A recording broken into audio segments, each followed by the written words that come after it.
ప్రముఖ సంగీత దర్శకుడు కీరవాణి గారి తండ్రి గారు శివశక్తి దత్త. ఆయన అసలు పేరు కోడూరు సుబ్బారావు గారు. ఆయన ఈరోజు కన్నుమూశారు. నిజానికి కీరవాణి కుటుంబం సినిమా రంగంలోకి రావటానికి నాంది పలికినవాడు శివశక్తి దత్త గారే. ఈయనది కొవ్వూరు. ఈయన తండ్రి గారు, ఆయన పేరు అప్పారావు గారు, కోడూరి అప్పారావు గారు. ఆయన కొంత ల్యాండ్ లార్డ్ అక్కడ. అలాగే కాంట్రాక్టులు అవి చేసేవారు ఆయన రకరకాల ప్రాంతాల్లో. అలా కలిగిన కుటుంబమే. ఆ కుటుంబంలో పుట్టినటువంటి శివశక్తి దత్త గారికి కళల పట్ల అభిరుచి ఉండేది. ఆ అభిరుచితో ఆయన ఇంట్లో ఎవరికీ చెప్పకుండా వెళ్ళిపోయి బాంబేలో ఆర్ట్ స్కూల్లో చేరి ఆర్ట్ నేర్చుకున్నారు. డిప్లొమా తీసుకున్న తర్వాతే ఇంటికి తిరిగి వచ్చారు. కమలేష్ అనే పేరుతో కవిత్వం రాశారు. అలా రకరకాల ప్రయత్నాలు చేస్తూ సంగీతంలో ఆయనకి కొంత సాధన ఉంది. సంగీతం పట్ల మక్కువ ఉంది. సాహిత్యం పట్ల మక్కువ ఉంది. అలాగే గేయాలు రాయటం, గేయ రచన ఉంది. అలాగే ఎస్ రాజేశ్వరరావు గారి మీద విపరీతమైన ఆరాధన భావం ఉండేది ఆయనకి. రాజేశ్వరరావు గారు చేసినటువంటి ఒక ట్యూన్ ఆయనకి విపరీతంగా నచ్చి అది కీరవాణి రాగంలో చేశారు అని తెలుసుకుని తన కుమారుడికి కీరవాణి అని పేరు పెట్టారు. ఎస్ రాజేశ్వరరావు గారి సంగీతం మీద అభిమానంతో తన కుమారుడికి కీరవాణి అనేటువంటి పేరు ఆయన పెట్టాడు. అలా ఆయన సినిమా రంగ ప్రవేశం చేయాలి, సినిమాల్లోకి వెళ్ళాలి అనేటువంటి కార్యక్రమంతో వచ్చి విల్లన గ్రోవి అనేటువంటి ఒక సినిమా ప్రారంభించారు. అది ఆర్థిక కారణాల చేత ముందుకు నడవలేదు. ఆ తర్వాత ఈ ప్రయత్నంలో భాగంగానే కథా రచయితగా ఇలా రకరకాల ప్రయత్నాలు చేస్తూ ఉన్న టైంలోనే ఆయన తమ్ముడు విజేంద్ర ప్రసాద్ గారు కూడా ఈయనతో నడక ప్రారంభించారు.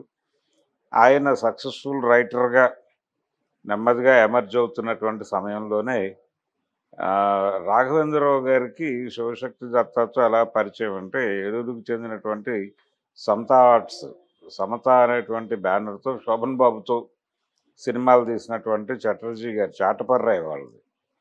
ఆయన ద్వారా రాఘవేంద్రరావు గారికి పరిచయం అయ్యాడు ఈయన. అయిన తర్వాత జానకిరాముడు సినిమాకి, నిజానికి అది మూగ మనసులు అడాప్షన్ అయి, ఆ మూగ మనసుల్ని మళ్ళీ కొత్తగా ఎలా చెప్పచ్చు అనే దాని దగ్గర ఈ శివశక్తి దత్త గారు కొంత సహకారం అందించాడు. కేవి మహాదేవన్ గారు ఆ సినిమాకి మ్యూజిక్ డైరెక్టర్.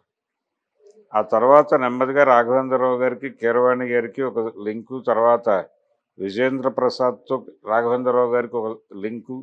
ఇలా నెమ్మదిగా కుటుంబం, రాఘవేంద్రరావు గారి కుటుంబం కలిసి ప్రయాణం చేయటువంటి పరిస్థితి వచ్చేసింది. తర్వాత రాజమౌళి దర్శకుడిగా తన యాత్ర, సక్సెస్ఫుల్ జర్నీ ప్రారంభించిన తర్వాత ఈయన అప్పటి ఇంకా సినిమాలు తీయాలనేటువంటి కోరిక ఉండేది ఆయనకి.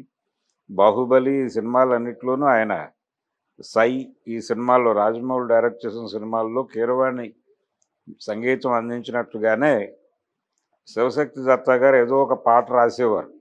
అంటే రచయితగా ఆయనకు ఆ ఏరియాలో స్పేస్ దొరికేది. అలాగే చంద్రహాస్ అనే పేరుతో ఈయన ఒక సినిమాని డైరెక్ట్ చేసే ప్రయత్నం కూడా చేశారు. అది ఇట్టా పట్టా అనే దీనిలోకి వెళ్లకుండా ఆ ప్రయత్నం, అంటే సినిమా మీద అనురక్తితో మద్రాసు బయలుదేరి తన కుటుంబం మొత్తానికి ఒక సినిమా ఇండస్ట్రీని ఒక టార్గెట్గా చూపించడం. ఆ ఫ్యామిలీ నుంచి చాలామంది కళాకారులు వచ్చారు. కాంచీ కావచ్చు, అలాగే కళ్యాణి మాలిక్ కావచ్చు, అలాగే కీరవాణి గారి సిస్టర్, ఆవిడ సంగీత దర్శకురాలిగా తన ప్రతిభని చాటుకోవడం మనకు తెలుసు. ఇలా అనేక మందిని ఆ ఫ్యామిలీ నుంచి సినిమా పరిశ్రమ వైపు పంపించడం ద్వారా సినీ కళామ తల్లికి సేవ చేసేటువంటి ఒక భాగ్యాన్ని ఆ కుటుంబానికి కలిగించాడు. ఇది ఫ్యామిలీ ప్యాకేజ్ అనే విమర్శ ఉన్నప్పటికీ సినిమా పరిశ్రమకి వీళ్ళు అందించినటువంటి సినిమాల ద్వారా చాలా, అంటే రకరకాలుగా దారులు చూపించారు. రాజమౌళి గారు ఒక సందర్భంలో అన్నాడు,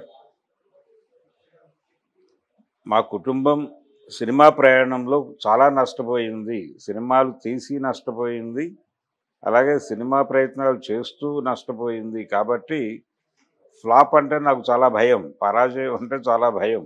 ఇక్కడ విజయం సాధించి తీరాలి అనేటువంటి ఒక టార్గెట్‌ని నాకు ఫిక్స్ చేసింది మా కుటుంబ నేపథ్యమే. మాకు ఈ కళల పట్ల అనురక్తి ఉంది. కానీ ఇదే కళారంగం తినేస్తుంది. ఇదే కళారంగం బతికిస్తుంది కూడా. కాబట్టి నేను ఒక ఫేజ్ చూసా. కాబట్టి బతకటం కోసం కళ అనే పద్ధతిలో ఇప్పుడు వెళ్దాం అనుకుంటున్నాను. అందుకని సినిమా సక్సెస్సే నాకు ప్రధానం. సినిమా జనరంజకంగా ఉండాలి. ప్రజలు మెచ్చుకోవాలి. ఒక రూపాయి ఇవ్వాలి. ఈ పద్ధతిలోనే నడవాలి అనే నేను అనుకున్నాను. చిన్నప్పుడే ఫిక్స్ అయ్యాను అని ఆయన చాలాసార్లు చెప్పాడు. ఆ చెప్పడానికి రీజన్ ఇదే. ఈ ప్రయాణంలో మనం ఇందాక చెప్పుకున్నట్టుగా కోడూరు అప్పారావు గారు ల్యాండ్ లార్డ్ అని చెప్పుకున్నాం. నెమ్మదిగా ఆస్తులు కరిగిపోయి రకరకాలుగా వీళ్ళు ఒక విచిత్రమైన పరిస్థితుల్లో ఒక విచిత్రమైనటువంటి కండిషన్స్‌లోకి వెళ్ళిపోయిన తర్వాత తిరిగి ఈ కుటుంబం నిలబడింది రాజమౌళి గారి ఆయన కెరియర్ ప్రారంభించిన తర్వాతే. అలా స్టూడెంట్ నంబర్ 1 కావచ్చు, ఆ తర్వాత వచ్చినటువంటి సినిమాలు కావచ్చు, నెమ్మదిగా సక్సెస్‌ఫుల్ డైరెక్టర్‌గా ఆయన ఇప్పుడు పాన్ ఇండియా డైరెక్టర్ మాత్రమే కాదు, వరల్డ్ మార్కెట్‌ని టార్గెట్ చేస్తున్నటువంటి సినిమా తీస్తున్నటువంటి డైరెక్టర్‌గా ఉన్నారు. మహేష్ బాబుతో సినిమా తీస్తున్నారు ఇప్పుడు రాజమౌళి. అలా ఈ కుటుంబానికి సినిమా మార్గాన్ని చూపించినటువంటి శివశక్తి దత్తా గారు ఆయన చాలా యంగ్ అండ్ ఎనర్జెటిక్‌గా కనిపించేవారు. కీరవాణి గారు ఇంకా వయసు అయిపోయినట్టు కనిపించేవారు కానీ శివశక్తి దత్తా తను యూట్యూబ్‌లో ఇచ్చినటువంటి ఇంటర్వ్యూస్ కావచ్చు, ఎక్కడా కూడా ఆయన నలిగినట్టుగా గానీ, అలసిపోయినట్టుగా గానీ ఎక్కడా కనిపించేవారు కాదు. కానీ లోపల లోపల అనారోగ్యం ఆయన్ని కబళించేయటంతో ఈరోజు ఆయన మన మధ్య నుంచి వెళ్ళిపోయారు. ఏదైనా ఇన్స్పిరేటివ్ క్యారెక్టర్ వాళ్ళ కుటుంబానికే కాదు, సినిమా పరిశ్రమలో కూడా ఆయన ఇన్స్పిరేటివ్ క్యారెక్టరే. అలా శివశక్తి దత్తా గారు వెళ్ళిపోవటం అనేది ఆ ఫ్యామిలీకి ఒక రకంగా లాసే.